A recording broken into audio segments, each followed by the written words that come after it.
What secret could ruin your life? This secret came out a while ago, but it still hurts and is a big secret I've not told anyone. When I was a kid, I had asthma pretty bad, so I'd be up all night coughing constantly. My mom and I lived with her parents. We shared a room, so I slept in her bed often when I was a toddler. Mom would come home from work and lay down for bed, but I'd keep her awake with my coughing. Sometimes at night, I'd be coughing, and she would hug me so tight that I couldn't breathe. It would really distress me that I couldn't breathe, but I knew Mom loved me so much, and I didn't want to tell her she was literally squeezing me to death because I was afraid of hurting her feelings. So I'd just tell her that I loved her so much, and she would cry pretty hard after that. It took me years after having my own kid and treating him gently to figure out that it's actually pretty difficult to squeeze a kid so hard that they couldn't breathe. Mom is bipolar and has had other incidents of hurting people and abandoning those in her care that need medication and can't take care of themselves. So I finally put it together and figured out Mom would be so agitated with my asthma that she would try to stop me from coughing by squeezing me almost to death, and then she would cry out of guilt when I told her I loved her. Today, my next-door pregnant neighbor knocked on my door. Around 7 p.m., I heard some knocking on my door and opened it to find my next-door pregnant neighbor standing there. She appeared to be in her 7th or 8th month of pregnancy. She was holding a small plate in her hand and spoke in a very shy voice, asking me if I could give her some of whatever I was cooking because she liked the smell. I think pregnant women sometimes have strong cravings that they cannot resist. Despite being shy, she apologized a lot for her request, probably because we don't know each other well. I laughed and reassured her that it was okay. I explained that I was cooking a traditional meal from my country, which included olive oil, garlic, jalapenos, and some spices, giving it a nice smell. I happily shared some of my dinner with her, and after thanking me, she left. As I watched her walk home, she reminded me of a cute little penguin, happy with her successful little hunting expedition. For some reason, I felt really happy too. Lawyers, what was your oh crap moment in court? I finished a murder trial. I was representing the defendant. The only defense I had was that there was no body found. I knew I was going to lose the case. So, for my closing argument, I looked at my watch and I told the jury, the victim is going to walk through that door in a minute. The entire jury looked over at the door, waiting for the person to walk through. Of course, the person did not walk through. I then told the jury, look, you had to have had some reasonable doubt that my client did it because you were waiting for the victim to walk through the door. That's it. That was my closing argument. Well, guess what? The jury came back with a guilty verdict. I asked the jury after what happened. I said, you all looked at the door. The jury said, yeah, we all did look at the door. But guess who did not? Your client. People who attended their high school reunion, what's the craziest transformation you've seen? Back in high school, we had a kid with Asperger's who was a little weird. However, he was amazing at the yo-yo, having picked one up during middle school after we had that yo-yo trick assembly. While everyone else stopped walking the dog by 8th grade, this guy was doing more and more elaborate tricks every day during lunch. He was bullied and teased, but he continued doing what he loved. At our 10-year reunion, people from every stratum of high school popularity were there, including this guy. He was his same old self, but more confident. I asked him if he still yo-yos, and he busted out his custom-made titanium yo-yo that he said he made on a CNC lathe. He then started to do some tricks, and a large crowd gathered around. It was quite the show. He had gotten very good. When he finished, people clapped and cheered. Even the jokester from back in the day fist-bumped him and told him how badass he was. The most amazing transformation was everyone else. Nobody teased him for being who he was anymore. They now admired him for being so passionate about something.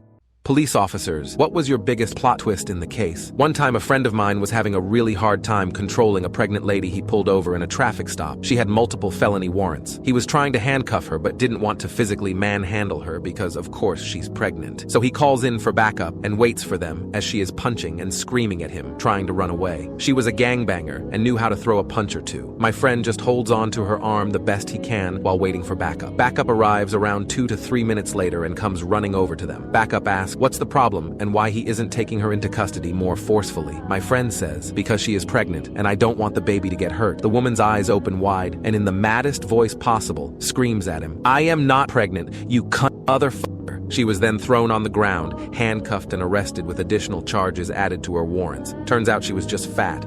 What's the scariest thing about being a male? When I was a teenage boy, my sister fell into a river. My dad put his hand on my back and pushed me in after her, saying, go get her. Her leg was stuck on something, but I got it free and she swam back to shore. I, however, was pinned by branches under the water that had somehow gotten around me. There was a whole tree under the surface. I remember looking up to the water's surface and seeing the silhouettes of my family members walk away from the edge and thinking, no, wait. Long story short, my fight or flight system kicked in and I scrambled as hard as I could to free myself. Eventually, I got free and came up to take the best breath ever. When I was crawling back on the sand, my dad, sister, and brother were about 100 yards down the bank. He turned and said, "Come on," and I hurried after, while gagging on water. That about sums up my experience so far. People just expect you to be okay in obviously dangerous situations. I knew guys who drank themselves to death because liquor is easy, but saying I need help is hard. What's the dumbest reason you lost a friend? I was friends with someone for almost a decade, and she suddenly quit talking to me and ignoring me. After several weeks of this, I confronted her and asked her what was up. Why was she ignoring me? It turns out that the last time my kids had a sleepover at her house, all their stuff smelled like cat pee, and she decided that it meant that I let them live in filth. She decided that I was an abusive father, and she could no longer be friends with me. The reality was that my kids were so excited for the sleepover. They packed their bag the night before and put it in the living room. The bag was not fully closed, and at some point in the night, our cat climbed in the bag and peed on their stuff. We did not realize it because we just grabbed the bag on the way out and threw it in the trunk, but instead of calling us, she just decided I was a horrible person and never spoke to me again. The reason this whole thing was so stupid is that she had just been complaining to me 2 weeks prior about how their cat had recently been peeing on their fresh laundry. It never occurred to her that someone else's cat could randomly pee on something too. She just decided that I knew my kids' stuff smelled like cat and just didn't care. It was all just bizarre.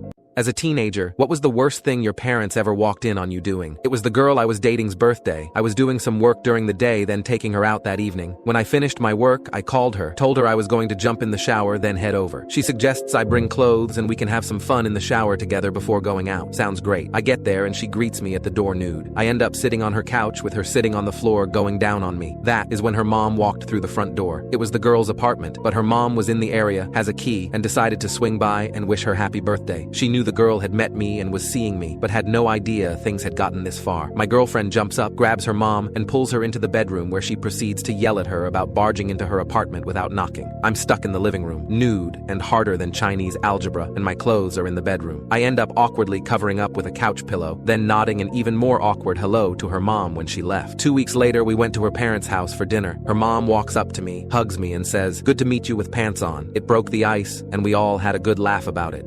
Police officers who have arrested other police officers. Story. This happened during my time as a United States Marine Corps military police officer. One day, I got a phone call from a fellow Marine's wife saying he was drunk and refusing to leave the house. When I arrived, I knocked on the front door but found him crying on the porch. His wife motioned for me to come inside through the glass door. She proceeded to show me red marks on her throat, a hole in the door that he had punched through beside her head, and other evidence that doesn't need to be disclosed. I asked him to come inside and get dressed, but he refused to leave with me. I wasn't going to handcuff him in front of his kid, but he decided to take that moment to run from me. I found him walking through a playground a couple of buildings over. When I caught up to him, he punched me, but I was able to take him into custody after a slight use of force. On the way to the station, he tried to kick out a window in my cruiser and told me I was ruining his life. He ended up getting charged with about 7 different offenses and was kicked out of the Marines. My slight inconvenience was totally worth it for him to face consequences for his actions. Lawyers. What the most unforgettable case you've ever worked on? I represented a black college student who was accused of shooting a white woman in a small conservative town. I was convinced he was innocent and that the actual shooter was her boyfriend, but I knew proving it was going to be hard. The jury was all white, and the woman's boyfriend was not only a well-respected and liked figure in the town, but also a witness. Despite the odds stacked against us, I owed it to my client to prove his innocence, so I worked my butt off to prepare. Once the trial started, I quickly realized I was more than ready and began knocking down every piece of evidence the state presented. I tore up the boyfriend while he was on the stand, even managing to back him into a corner and get him to admit that he indeed thought his girlfriend deserved to die for what she did to him. I gave a 30-minute closing argument without even looking at my notes, with the jury nodding along to everything I said. They were out for 20 minutes and came back with a not guilty verdict. My client's mom hugged me in tears immediately after the trial ended, and even though it has been over a decade, the guy still calls me up once a year to check up on me. Thanks for watching. Don't forget to subscribe.